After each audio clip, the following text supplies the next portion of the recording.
இந்த மாத்திரை வந்து ஃபோனில் வச்சு உடைக்க முடியாது, ஏடிஎம் கார்டு யூஸ் பண்ணி மாத்திரையை உடைக்க முடியாதுன்னு சொல்லிட்டு நிறைய வீடியோஸ்ல நிறைய பேர் பேசிட்டு இருக்காங்க. வாங்க அதை உடைக்க முடியுமா முடியாதான்னு சொல்லிட்டு நான் காமிக்கிறேன். வாங்க. இந்த மாத்திரை வந்து பாத்தீங்கன்னா குழந்தைங்களுக்கு கொடுக்குற மாத்திரை.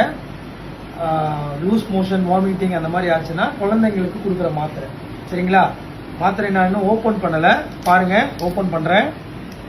மாத்திரையை நான் எடுத்துட்டேன். இந்த காசை வந்து மாத்திரை உள்ள வைக்கிறேன். பார்த்துக்கோங்க. ஏடிஎம் கார்டு,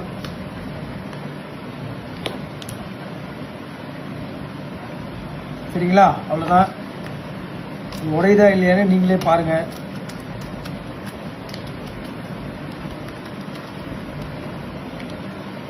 வந்து ஒரு சில தப்பான ஆள்கள் தப்பான விஷயங்களை வந்து பரப்பிட்டு இருக்காங்க. பார்த்துக்கோங்க. மாத்திரை வந்து பவுடர் ஆயிடுச்சு. இதை வந்து பண்ணவே முடியாது.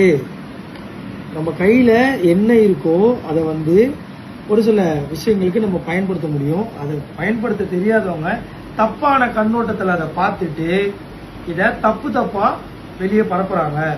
ஒரு சில பேர்லாம் பார்த்தீங்கன்னா மாத்திரையை எப்படி போன்ல வச்சு உடைக்க முடியும், அதுவும் ஏடிஎம் கார்டு வச்சு எப்படி யூஸ் பண்ணி உடைக்கிறாங்கன்னு கேட்டாங்க.